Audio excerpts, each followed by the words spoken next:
A queixa do Porto contra o Sporting pode interditar o estádio de Alvalade por 2 jogos. Há novidades sobre a renovação do Diogo Costa com o Porto. E temos mais declarações de jogadores do Porto que estão a jogar pelas seleções. Mas vamos por partes. Começando pela queixa do Porto contra o Sporting. A queixa é relativa aos isqueiros e outros objetos que foram atirados no momento dos festejos do golo do Porto, tanto do 1-0 como do 2-0. Parece que o árbitro só colocou, e o delegado da Liga também, parece que só colocaram no relatório o Zaidu, que de facto ficou no chão, foi o que deu mais nas vistas, porque ficou no chão porque levou com um isqueiro, penso que na cara. Mas também há imagens do Frolt a queixar-se de algo que lhe bate no joelho, e acho que também o Alberto Costa, se não me engano. Ou seja, há mais jogadores que levaram com objetos. O Porto vai incluir todos na queixa. No entanto, não sei se o facto de estar no relatório apenas o Zaidu, se não vai ser só esse caso que vai ser avaliado. De qualquer forma, parece que há ali uma série de burocracias que eu não entendo muito, mas parece que o jogador tem que ficar no chão 10 minutos, o jogo tem que demorar 10 minutos a reatar para ser considerado mais grave, mas o facto de agredirem os jogadores já é grave, portanto o Sporting da multa não se escapa. Agora, o facto de poder interditar o estádio por 1 ou 2 jogos, acho que já vai ser mais difícil, porque depois já o Sporting vai recorrer. Enfim, eu não entendo muito, mas talvez não tenha sido os 10 minutos e talvez isso seja a pena mais grave. No entanto, há aqui o risco do Sporting ficar com 2 jogos à porta fechada no máximo. Eu acho que o Porto faz bem em fazer a queixa, está no seu direito. Realmente eu não entendo muito bem esta hostilidade. Aquilo que eu dizia, o Sporting, não sei se pelo facto de ter sido campeão, entrou muito sobranceiro naquele jogo, os próprios adeptos também. E havia ali uma tendência para tentar sempre picardias. Aquilo que eu dizia do Willian Gomes. O Willian Gomes estava a fazer aquele gesto dos dedos nos olhos para o PP, estava a dedicar o golo ao PP, e os adeptos ficam furiosos como se fosse para eles, e o Pote vai ainda pedir explicações ao Willian Gomes. Gera-se ali uma confusão desnecessária, e os jogos entre Porto e Sporting realmente costumam ter essas picardias. Eu também não sei se o Sporting acha que isto tem sido um fator a seu favor, porque a verdade é que o Porto já não ganhava em Alvalade há muito tempo, e todos os jogos em Alvalade têm acontecido estes problemas. E é como eu digo, o Porto este ano está muito diferente, tem mantido essa intensidade muito alta no jogo, e quase que voa por cima dessas questões. Como dizia alguém que comentava no vídeo de ontem, isso é que é ser Porto, o Porto sempre esteve acima dessas coisas. A verdade é que nos últimos anos isto tem afetado mais a equipa, uma equipa mais mole, com mais problemas de balneário, que talvez não tinha tanta entrega, não sei, havia ali uma falta dessa chama que hoje o Porto tem, e pôs a nu essas debilidades. O Porto não entrou nessas confusões, ainda vai apresentar a queixa e o Sporting fica mal visto aqui. Não sei se por estratégia, não sei se por sobranceria, não sei se por falta de concentração, não sei se por desespero, não sei se por surpresa, porque a verdade é que nós aqui temos analisado os jogos do Porto todos e sabíamos que o Porto ia muito forte, os adeptos do Porto iam com muita confiança para este jogo, mas talvez os sportinguistas não se tenham percebido disso, talvez acharam que foi só os 3 primeiros jogos e que foram equipas mais fracas. Pode ter havido uma surpresa do lado do Sporting também. Talvez todos os fatores aliados, o que é certo é que houve realmente essas confusões lamentáveis, principalmente as agressões nos festejos do golo. Eu sei que o Sporting também se queixa do vidro que partiu, isso aí eu acho que, enfim, eu não sei muito bem o que aconteceu, mas eu acho que ter um vidro na parte superior do estádio é perigoso, é um pouco estranho. Também o estádio parece que teve em renovação, assim como também teve o Dragão, mas acho que isso foi um erro. A repensar, eu acho que nessas situações é melhor ter uma rede. Não sei se a situação é a mesma, eu acho que não é a mesma coisa, pode ser visto como um acidente, aqui é uma agressão deliberada e é aos jogadores, acho que é mais grave. Enfim, eu não entendo muito disto, é aquilo que eu tenho visto nas notícias, aquilo que eu observei no jogo também. Agora, eu tento entender mais os fatores, porque é que isto aconteceu, porque é que o Sporting estava mais hostil perante o Porto e o Porto meio que passou por cima disso. Eu acho que é essa mistura desses fatores todos. Mas vamos ver então em que é que dá esta queixa, e o Sporting arrisca-se a ficar com 2 jogos à porta fechada. O que eu não acredito que venha a acontecer, mas é um risco que eles correm, e se for reincidente, imaginem um novo clássico com o Benfica ou até com o Braga, se voltar a acontecer vai ser um problema e aí pode mesmo ficar com os 2 jogos. Aí já acredito que fique mesmo com os 2 jogos à porta fechada. Mas falando de coisas mais positivas, que aqui no canal eu gosto sempre mais de falar dessas coisas, Diogo Costa vai mesmo renovar pelo Porto. As notícias dizem que Diogo Costa está muito inclinado a renovar e que só vai esperar por voltar das seleções, porque ele não quer estar a misturar os assuntos, quer estar focado nos jogos da seleção, mas vai mesmo renovar. Diogo Costa vai ser o jogador do plantel mais bem pago, e com a duração do contrato que vai ter, parece que a cláusula vai ficar a mesma. Também não fazia sentido aumentar muito mais, 75 milhões já está muito para um guarda-redes, como costumam deixar muita gente aqui nos comentários, que apenas o Kepa, como eu dizia, saiu por 80 milhões, e 75 milhões é muito para um guarda-redes, mesmo sendo o guarda-redes mais valioso do mundo neste momento, segundo o Transfer Market, e realmente é um jogador incrível. mas ele pode aqui bater o recorde de jogador de guarda-redes com mais jogos pelo Porto, torna-se o capitão indiscutível, fica uma figura mítica aqui no Dragão, ainda por cima com a qualidade que ele tem. Vamos ver, mas vai renovar, as notícias dizem que sim, só está à espera de voltar dos jogos da seleção. Quanto aos rumores de saída, o Al Nassr está interessado, agora acho que não vai pagar os 75 milhões, e surgem também notícias que o Aston Villa manteve o interesse até à última no Diogo Costa. O problema foi o fair play financeiro. O Aston Villa estava disposto a perder a cabeça pelo Diogo Costa, e eu acho que o Diogo Costa merece, é realmente um guarda-redes de muita qualidade. Admira-me que não haja mais gente a perder a cabeça por ele, mas eles estão no fair play financeiro, então pelo menos, não sei se isso é desculpa, mas o que é certo é que eles não podiam esticar muito mais a corda por causa disso, e que o fair play financeiro do Aston Villa pode ter salvado o Porto para ficar com o Diogo Costa. Mas o que importa agora é que o Diogo Costa está inclinado para renovar, e isso também é um alívio, uma vez que o Al Nassr até 10 de setembro ainda pode chegar-se à frente. Assim ficamos mais descansados também com estas notícias que nos chegam de que o Diogo Costa está então inclinado a renovar. E agora falando das declarações dos jogadores, eu estou a gostar muito de ver os jogadores do Porto que se deslocaram para jogar pelas seleções, estão a dar boas entrevistas aos jornais locais. Depois do Froholt, que disse que andava de boné porque era muito tímido e que os adeptos abordavam muito na rua, ele não estava habituado a isso, grande Froholt. Depois também do Kivior, que explicou um pouco como é que foi a sua chegada ao Dragão e a adaptação que o Bednarek está a fazer com ele, que falou sobre essas tais derrotas de má memória que ele tem no Estado do Dragão e que quer dar a volta ao texto. Agora claramente que vai dar a volta, porque agora está do lado certo da equipe que normalmente ganha no Dragão, que é o Porto. E agora temos declarações hoje do Eustáquio e do Prepitch. Gostei muito das declarações. Os jogadores do Porto realmente têm todos uma mentalidade muito vencedora, muito parecida. Eles estão todos muito focados e o Porto realmente preparou muito bem o plantel nesse aspecto. O Eustáquio dá a entender nas declarações que não precisa de ser titular para ficar motivado neste plantel. Ele já entendeu que o seu papel é mais de capitão. Ele diz que sempre deu a vida pelo clube e vai continuar a dar, e que quer passar esse estado de espírito para os novos jogadores, que são muitos. Ele diz que na idade dele não tinha tanto potencial como alguns jovens que chegaram agora ao Porto. Portanto, ele a reconhecer que eles são muito bons, mas a reconhecer também que eles precisam de aprender o que é o espírito do Porto, e é para isso que ele está ali. No entanto, o Eustáquio também não fecha a porta a jogar, a titular. Claro que o Eustáquio quer jogar, naturalmente, ele diz que sim, que vai dar a luta até o fim para jogar, mas que sabe que tem aqui um papel mais preponderante, com os seus 28 anos, de mostrar experiência.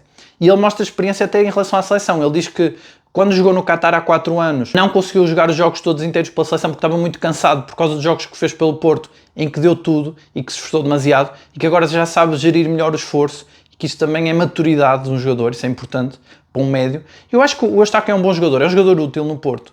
Ele agora é visto como útil porque o plantel tem mais qualidade, subiu muito de qualidade. Mas o Eustáquio, mesmo nas outras épocas em que foi titular, foi sempre dos jogadores de facto mais esforçados, que deu sempre mais. É complicado medir a qualidade de certos jogadores. Por exemplo, o Eustáquio parece-me um jogador de muita qualidade, só que em certos planteios, como o da época passada, é muito complicado brilhar porque toda a equipa está com problemas, e mesmo assim o Eustáquio sempre foi esse jogador que não temos nada a apontar. Por exemplo, o Gruitch, também dizia aqui no vídeo de ontem, não temos nada a apontar ao Gruitch, mas é diferente. O Eustáquio tem outra qualidade. E o Eustáquio, que marcou um golo já no campeonato, naquele passo do De Jong, depois o golo foi anulado, mas foi a primeira assistência do De Jong e o primeiro golo do Eustáquio. Eu gostei da jogada e mostrou que o Eustáquio pode ser uma pedra importante aqui no Porto. Claro, sempre como suplente, mas eu acho que ele pode ser o suplente do Froholt mesmo direto, uma vez que o Pablo Rosário vai estar ali mais para 6, o Rodrigo Moura mais para o Gabri Veiga, talvez o Eustáquio para o Froholt, e vai haver uma altura em que o Froholt vai precisar de sair, porque o Froholt não vai aguentar os jogos todos inteiros, vai ter que ser substituído, e está aí o Eustáquio que tem esse papel extra no balneário. O Porto manteve alguns, não muitos, jogadores da casa, e o Eustáquio tem esse papel realmente importante. Eu estou a gostar muito de ver estas entrevistas. Depois também tivemos as declarações do Prepitch, que vai jogar pelo Sub-21 da Croácia, a dizer que adorou o ambiente do Estádio do Dragão, não sabia que era assim tão forte, não sabia que os adeptos eram tão apaixonados. Todos estes jogadores novos que chegaram ao Porto falam muito dos adeptos, realmente há essa simbiose entre os adeptos e o clube. O estádio está sempre cheio e os adeptos estão muito empolgados. Ele diz que recebeu muitas mensagens logo quando chegou ao Dragão, mesmo sem muitos adeptos o conhecerem, incentivaram-no sempre muito, e que nota-se essa paixão pelo clube e que quer ganhar títulos pelo Porto. Ele diz que não se importa de estar no banco, porque diz que já no Hajduk Split ele era suplente, chegou a ser o 4º defesa central, foi subindo na hierarquia, está habituado a subir a pulso. Portanto, isto é uma mentalidade incrível, porque é aquele jogador que vai estar no banco sempre a acreditar que pode ser titular. E nós já vimos a forma como ele entra sempre em campo, quando é chamado nas segundas partes para substituir algum central. Ele entra sempre com muita fome de jogo. E também ali na pré-época vi alguns erros que ele cometeu, mas acho que ele parece-me ser um bom central. Muita gente aqui diz que ele devia ser titular até ao lado do Kivior. Há gente que já comentou isso, e tirava o Bednarek. Não sei se é caso para tanto, mas o Prepitch tem muito potencial. É o mais jovem da defesa. por isso também que ele possa ficar mesmo em quarto, mas essa mentalidade que ele mostra, não me importa ser a quarta opção, que eu sei que vou subir na hierarquia, é impressionante. De facto, este plantel está com uma mentalidade muito boa. Estou a adorar estas entrevistas, vamos ver se vai haver mais. O Porto tem muitos internacionais, é uma prova da subida de qualidade deste plantel. O Porto está com muito mais internacionais do que na época passada, é fruto desse investimento, e eu acho que a continuar a jogar assim vai ter ainda mais da próxima vez. O Alberto Costa, o Neuen Pérez, há aqui jogadores que podem ainda ser chamados, o próprio Samu, que só não foi à Espanha por estar lesionado. E hoje vamos ter a oportunidade de ver pela primeira vez a dupla Bednarek-Kiwior, um spoiler do que vem aí para o Porto. Ainda por cima num jogo com o Países Baixos, que vai ser um jogo complicado, um jogo duro para a Polónia. Vamos ver como é que é essa defesa com Kiwior e Bednarek. Estou muito ansioso para ver esse jogo. Se à hora que estão a ver este vídeo o jogo já se realizou, podem deixar nos comentários o que é que acharam desta dupla. E também se eles não fizeram dupla, também podem deixar nos comentários, enfim, como é que correu o jogo, já que eu estou a gravar antes, mas muita gente vai ver este vídeo depois do jogo. E o Porto segue então invicto, 4 jogos, 4 vitórias no campeonato, não podia ser melhor, em primeiro lugar isolado. É verdade que o Benfica tem menos um jogo, mas até isso mostra que o Porto está com a estrelinha, até nisso, já está em primeiro isolado, não importa se tem menos um jogo. Eu acho que isso até psicologicamente pesa, até nos rivais. Segue então com esse plantel de 25 jogadores fechado e muito competitivo, ficou apenas a faltar um extremo, como eu disse no vídeo de ontem, por motivos negociais com o Ryan, era o Ryan no escolhido, acabou por não vir. No entanto, Farioli confia nessa polivalência dos jogadores. Havia alguém que ontem comentava que se calhar ele até vai contar com Francisco Moura a extremo esquerdo. Pode acontecer, e aí o Kiwior pode fazer a lateral esquerda, pode ser uma opção. Eu também disse que o Zaidu pode fazer como fez contra o Sporting, aquele lateral mais ofensivo, num sistema com 3 centrais, já que o Porto vai ter muitas opções para central. Há muitas opções, é só mesmo esse buraco que ficou, que podemos considerar ou no meio campo ou no ataque, dependendo se consideramos o Moura extremo ou médio, mas também ele vai andar ali a deambular entre as duas posições durante a época, portanto podemos considerar que o Moura vai ser o pivô que vai tapar esse buraco, provavelmente. De resto, o plantel é equilibrado, muito competitivo, muito forte, com essa mentalidade incrível. Gostava também de ver declarações do Denis Gul, porque eu acho que o Denis Gul fica aqui como terceiro avançado, ele não era a primeira opção para ser o terceiro avançado. Gostava de saber como é que está a motivação dele, mas confio que, uma vez que está tudo a ser planeado tão a detalhe, o Gul também deve estar motivado. Fico aqui com uma curiosidade em relação às seleções. O Pablo Rosário vai apenas jogar um jogo pela República Dominicana, já o Varela vai jogar 2 e só chega muito em cima do jogo com o Nacional. Ele pode chegar no dia antes ou 2 dias antes. Tendo em conta que o Pablo Rosário é esse jogador da confiança de Farioli, que atua há 6 e que até já jogou frente ao Sporting quase sem treinar, será que Varela pode perder aqui o lugar na posição 6? E eu acho que é possível. Pode acontecer, ele pode perder pontualmente com o Nacional, mas é um risco. Assim como o Samu arrisca muito ao dar o lugar ao De Jong, que mostrou muita qualidade e que pode roubar o lugar, o mesmo acontece com o Varela. Se chegar cansado das seleções, ou se o Pablo Rosário merecer a confiança de Farioli, o Varela pode perder pontos aqui. O Varela, que ontem muita gente comentava a dizer que ele é o vice-capitão, porque eu dizia que ele realmente tinha esse perfil para ser capitão do Porto, ele está a crescer muito, o Eustáquio também, mas o Varela porque está a jogar mais. Vamos ver se não perde lugar para o Pablo Rosário, mas o Varela está a subir muito de rendimento, cada jogo melhor, com essa raça e essa atitude, cada vez a melhorar mais, e nota-se também que está a agradar mais a Farioli, o Farioli já dá menos instruções, porque o Varela já está mais adaptado ao seu estilo de jogo. Mas realmente neste plantel, com o salto qualitativo que deu, nenhum jogador está com a titularidade garantida, essa é a verdade. O próprio Bednarek, com a exibição que fez com o Sporting, ainda ontem alguém comentava que ele arrisca até perder o lugar para o Kiwior e ficar o Perpicho ou o Neuen ao lado do Kiwior, porque realmente o Bednarek vinha fazendo grandes exibições, mas contra o Sporting já cometeu ali alguns erros. Acho que foi fruto da pressão, enfim, há uma série de fatores que pode ter influenciado ali, mas ninguém está seguro aqui como titular. E também para ser internacional, não esquecer também o Borja Sainz, que tem feito grandes exibições, vai fazer uma grande época, ele é goleador, também pode ser chamado à seleção da Espanha. E falando em internacionais, eu ontem tinha dito que o Froholt foi o jogador que mais correu no jogo com o Sporting. Eu tinha dito que ele correu, não sei se 16 km, depois alguém corrigiu, acho que foi 13, mesmo assim foi o jogador que mais correu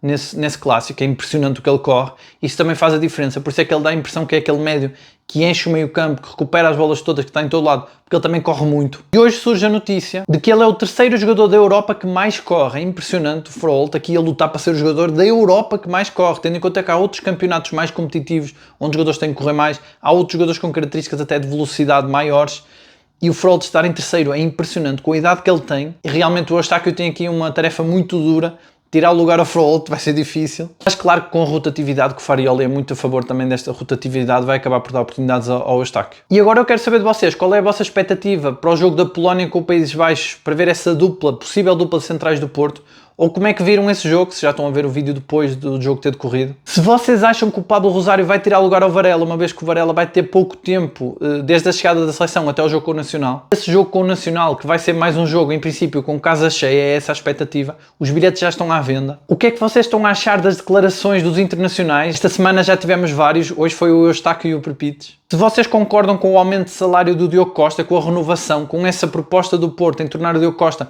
o guarda-redes com mais jogos da história do Porto, quem é que vocês acham que vai ser esse jogador que vai tapar esse buraco que ficou, esse reforço que ficou a faltar nos extremos? Ontem vocês deram nomes de muitos jogadores da equipa B, bons jogadores. De facto, o Porto tem muito talento na equipa B, onde pode ir buscar não só o Pedro Lima, que tem sido muito noticiado por ter ficado na lista da Liga Europa, mas também outros jogadores com muita qualidade. Apesar da equipa B estar muito mal, muita gente deixou nos comentários dizer que era o treinador, que o Porto tinha trocado de treinador, ou começar a jogar com um esquema igual ao do Farioli. A verdade é que esta direção, eu acho que ela valoriza muito a equipa B, portanto eu acho que eles vão tentar arranjar aqui alguma solução que já deve estar a ser debatido. Se vocês acham que esta queixa do Porto contra o Sporting vai dar nos 2 jogos de suspensão, ou se vai ser uma pena mais pequena, e é isso, deixem os vossos comentários, já sabem que eu leio sempre todos. Deixem também o like, muito obrigado por assistirem. Subscrevam o canal se ainda não subscreveram. Um abraço a todos e até amanhã.